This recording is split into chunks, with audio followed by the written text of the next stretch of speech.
Please welcome to the stage United Nations Global Compact Assistant Secretary General Sando Jambo and Daughters for Earth co-founder Zainab Salbi for a conversation with FP's Executive Vice President Alison Carlson on women and a just transition to a low-carbon economy.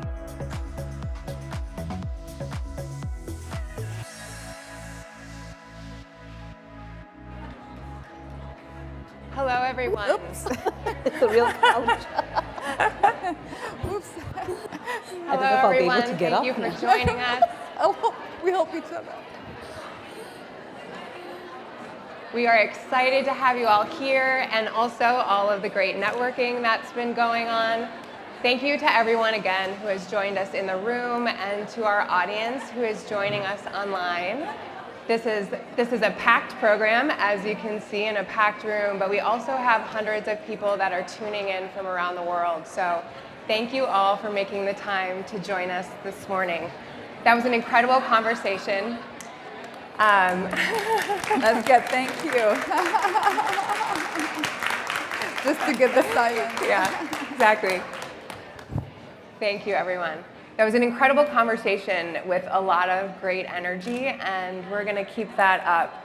You know, there are so many multifaceted issues that we're tackling today, and as was aptly put just now, everything, everywhere, all at once. There are so many intersectional issues at play, and I'm really honored and excited about this conversation that's talking about the just transition and what that means for a low-carbon economy. You know, we have all in this country and around the world experienced, and particularly in the last few years, the severity of climate change. And that has underscored the need to act and the urgency with which we all need to act. And you know, that is clear, and we've read the reports from the IPCC and what's needed to really stay within the 1.5 degree threshold. And that's going to require transformational change of our energy systems. At the same time, we're also going to need to increase energy access to over 750 million people around the world who don't have access to energy. And that lack of access to energy and the impacts of climate change disproportionately affect women around the world. And so when we think about that radical change that needs to happen in terms of land use, technology deployment, financing, all of these issues that also historically have been gendered, we've got a challenge ahead of us, but also an incredible opportunity. And so I'm really excited to be here with both of you who are working on the front lines in different ways on these issues. And you know, we're a couple weeks after the UN General Assembly. And that was a time where, you know, there's been a stock take and an ongoing stock take of where we're at with the Sustainable Development Goals, which include gender equity and energy access, among many other things. And, you know, the status right now in terms of our progress isn't good. The reality is that we aren't close to meeting the SDGs as they pertain to gender equity, and we have a long way to go in terms of energy access. So I'd like to start the conversation and turn to you, Assistant Secretary General. You're driving the UN Global Compact, and you've taken the helm of this organization and this program that's really implementing a new strategy. And so when you think about this intersectional challenge of equity and climate and the transition to a low-carbon economy, what are your priorities as you're accelerating this new strategy? Well, thank you very much. And it's really great to be here and have this great group of people in the audience as well. Well, first, let me just reflect on a little bit of the scene setter that you said. I mean, not only are we far behind on goals on climate and energy access, but we're really far behind on everything that the Sustainable Development Goals envisioned for 2030. So I think it's a real call to action and wake-up call for all of us, no matter where you sit, in government, in the policy space, in the private sector, in the NGO world, and as individual citizens, to really see how we can amplify and accelerate efforts towards the better world that we all seek to have. But having said that, I think the piece that you said about what are we focusing on, I think the SDGs and the framework that we have is a very complex one because you can't really pick and choose. Everything is really intertwined. Centrality, I mean, gender and gender equity are really important. I don't believe you can achieve any of the goals without looking at them from a gendered lens. At the same time, that gendered lens does impact how far and how fast you can get moving forward with the goals. So what are we focusing on? As an entity that deals primarily with the private sector, we're focusing on 5 key areas that we believe the private sector can make a unique and accelerated effort to drive the goals forward. Gender equity is one of them, very, very important.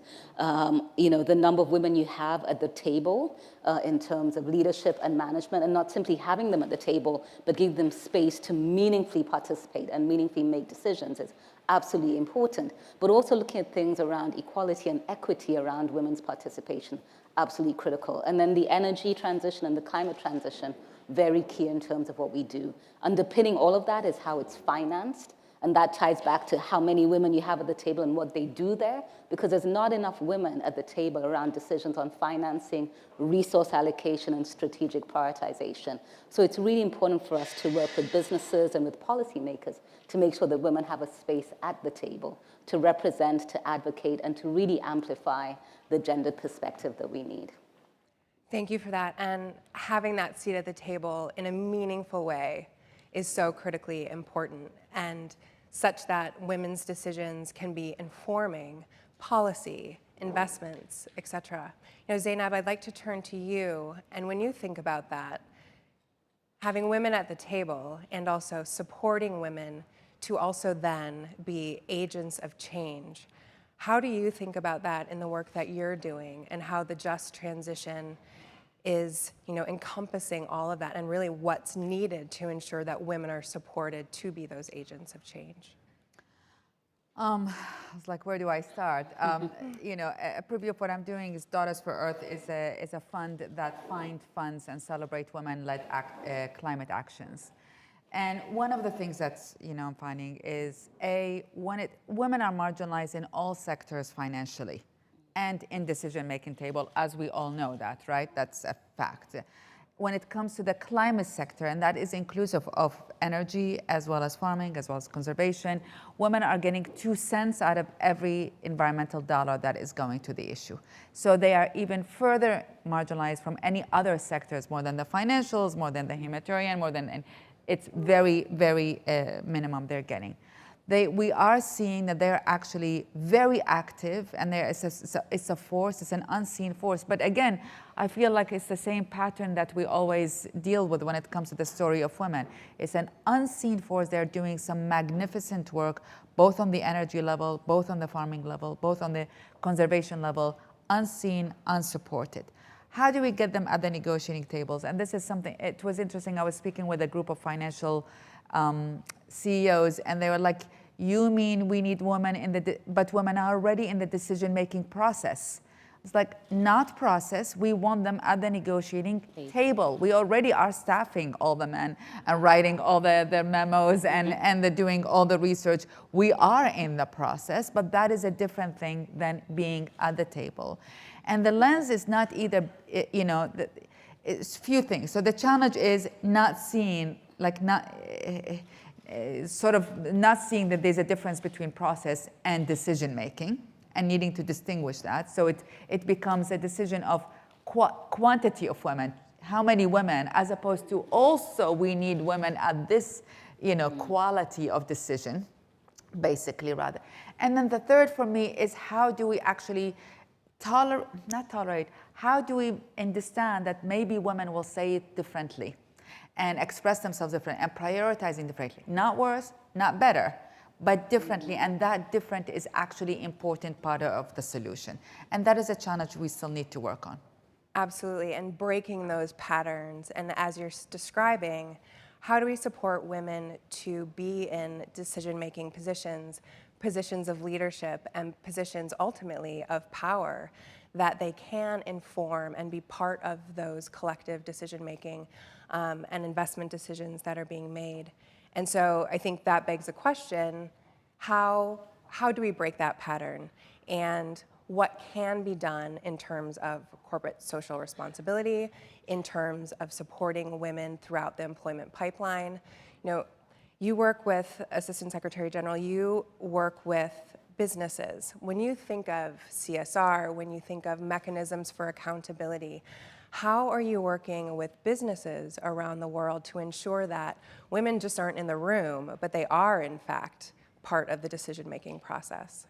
Yeah, a couple of things. And okay, you can also call me Sandra, by the way. But a couple of things really come to mind. And I always say, you know, how we answer some of these questions really depends on where you sit in the world. So we're sitting here in Washington, D.C. We're sitting here in an advanced, country with an advanced economy. But, you know, women around the world come to this problem from a vast variety of perspectives. And I think we talked about this upstairs.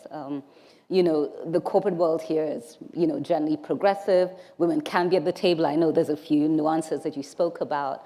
Other parts of the world, women will never be in the room. Yeah? And so what corporates are aiming to do there will be extremely different. And I think it's fair to look at the entire continuum, because women play all sorts of different roles in different spaces. There's places where women's political and policy leadership is much stronger, others where it doesn't exist at all. There's places where we know, even in advanced economies in parts of Europe, women's political leadership and gender leadership is sliding backwards in terms of goals and progress. So there's a lot of nuanced spaces that I think we need to look at in terms of what's happening with women's progress. But by and large, you know, the work that we do with companies, one is just to make sure that, you know, they really do walk the talk. It's not enough, as is often the case, when there's a trending hot topic, the private sector will stand up and respond to the moment. And our challenge here is it's not about the moment, it's about the moments that you create and the trends and the patterns and what you're putting in place for posterity. So it's really important to work with leaders to make sure that, you know, work around equity, inclusivity, and equality is first grounded in policy, and to have strong and bold leadership that is bold enough to drive this all the way through. I think for me, that's the first. So sporadic action is just not enough.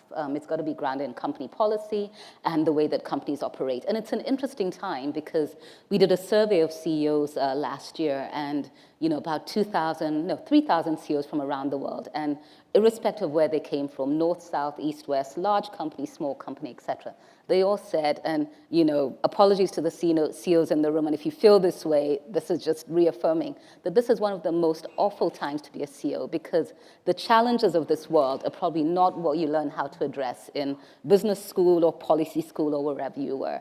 And customers, citizens, consumers are expecting so much more from leadership. It's not about having a strong P&L or having a great product. It's about being able to take a stand on issues and understand, you know, the societal inequity, the climate injustice, and the social injustice that is happening around us. So I think there's a lot more of a higher call for corporate leadership. I think part of that is because perhaps political ambition and leadership is also sliding back. And we really just do need to have a much higher ambition for leadership as a whole.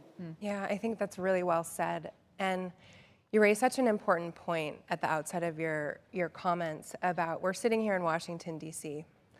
Realities around the world are far different and incredibly varied, and we can't think about these challenges, you know, generically or monolithically, and thinking about solutions as well need to be locally informed, contextually relevant.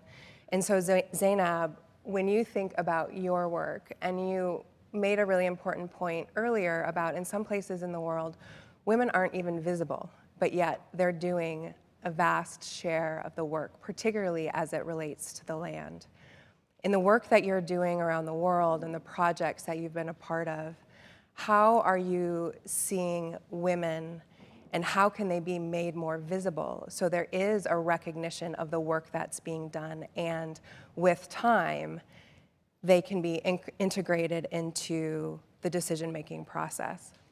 I mean, if I am to summarize the role of women generally in the climate actions, I would say, one, it needs to be financed, right? It's just we don't have enough money, and that's something corporate companies have a huge role in that financing. And my message is, we're being celebrated on Women's Month enough, but we really do need more money, you know, in all sectors. So that's one.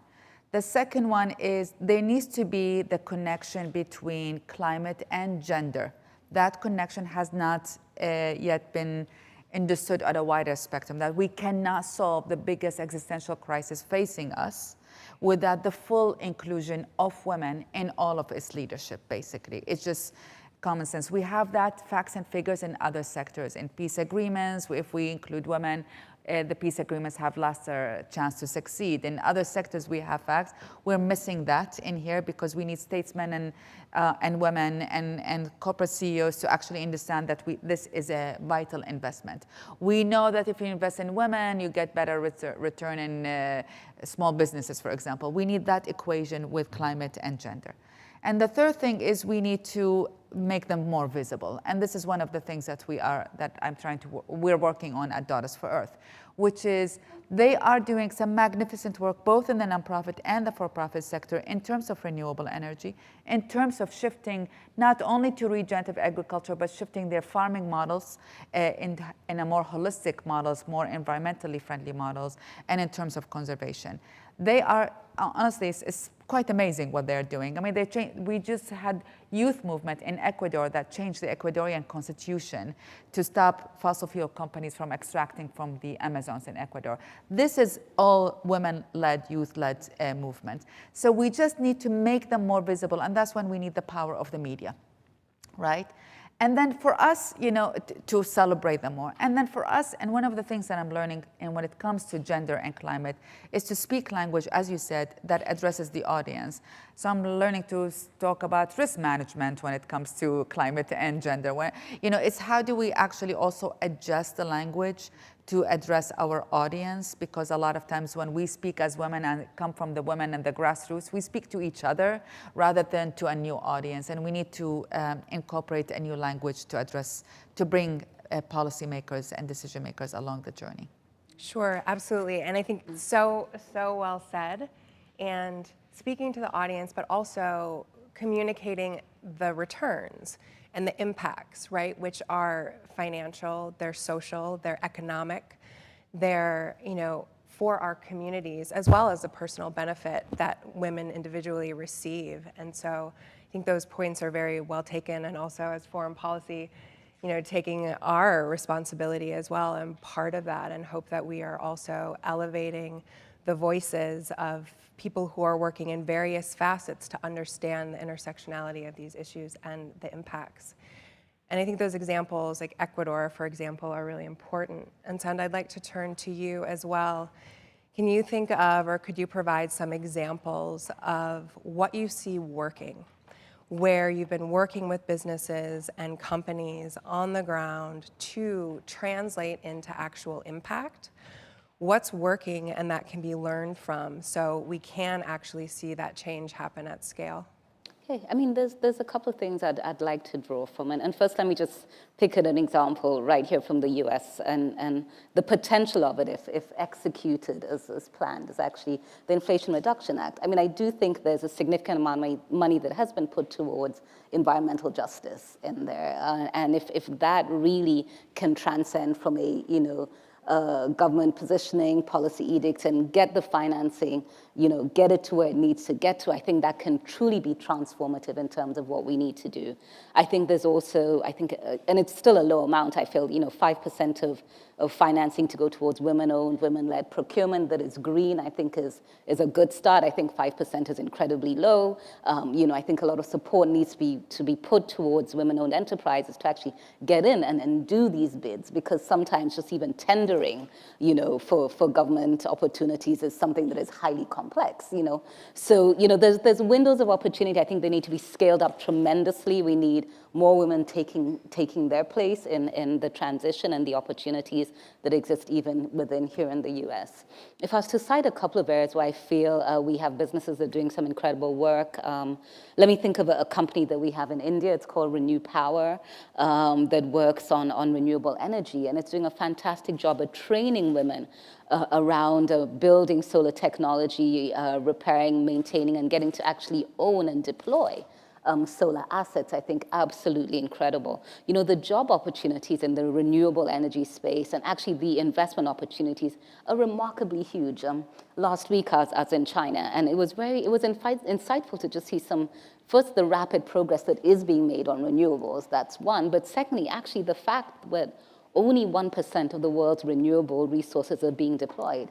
Yet we seem to act and react like there's a race around renewables. 99% of the pie is not even cut or eaten yet, possibly not even baked.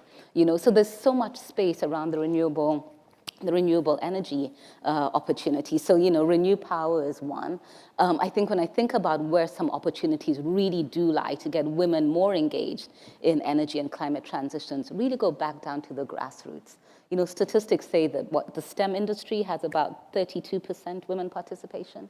And if we can't get more women and girls engaged in STEM, and what then the opportunities are, then we'll never be at that, resource allocation, decision-making, innovation type seat at the table. So I do think, much as we want to look at the energy opportunities at the tail end, which is what are women doing in renewables and what are we doing around deploying there, there's a fundamental deficit right at the start that we need to engage and address. And I think anybody working in education, I listened to the earlier panel, anyone working to empower, role model younger women to get into the space, I think is absolutely important. The activism piece is incredible, and we must keep those voices going. But at the same time, I think we need to look strategically at how do we build this pipeline of women that we want in the right spaces and places to make those decisions. Absolutely. You are setting up the next conversation incredibly well because it is focused on innovation and how we can bring more women into that space. So more on that to come. But before we go, I'd like to hear from you both as well. In light of this opportunity and all of the women and some men in the room, thank you very much for joining us today. And also for those online, what advice would you have for women who are passionate about these issues, interested in engaging, curious, and want to make an impact, but aren't quite sure where to start? If you think about your career trajectories, what advice would you give them? I'm sure you want to go first. I'm trying to say, well, what comes to me right now, both personally as well as what I'm focusing on, which is actually finding the pipeline of women who are working on climate actions and all the definitions, renewable, regenerative, and restore, is that actually in this sector, women are in their power. Really, I worked in war zones. I founded Women for Women International. I worked in war zones and lived in war zones for 30 years of my life. That they needed empowerment. In the sector of climate change, women are in their power, but what they need is for their power to be reinforced. They need for their power to be celebrated, to be funded, to be endorsed, And my advice is both on the personal as well as the professional. If this is something that is sticking your heart, join the power. We don't actually really need to empower in here. And if join your power as well. So my biggest regret in my own professional career is never when I was excited and I was charging forward, is when I was doubting myself. And I was like, oh my God, is this the right thing? And all of these. So I'm saying right now, both for climate, for renewable, for just trans, and for gender, is go with the power and charge forward. Very well put. And Sandra, for you? I think I reflect on possibly what I see as a barrier as well as a huge opportunity around how we address gender issues. And I would just say, for every gathering that we have here of fantastic and powerful women in the room, we then need to have a gathering that has men and women in the room. The structural barriers and challenges that we face need both genders, and I think that there's no way, lots of sayings have been said around trying to play football with half a team, clapping with one hand, whatever it is. I just think that the challenges that we face right now need both genders at the table. We need a lot more male allyship. We need to work and see how we can change and transform systems politically, policy-wise, within corporations, back down to the community level. The world will not progress if men and women do continue to sit apart all the time. I value the opportunities when women can come together and celebrate each other and re-energize and bond. Absolutely important. And then we got to get out there and sit with the rest of the world, the rest of the genders, and really make this thing happen. That's my take. Yes. Excuse me. Very well put. And all of the genders, we need to be working together. And as you very well put, Zainab, join the power. Thank you both for your work on these issues. And thank you for being here today.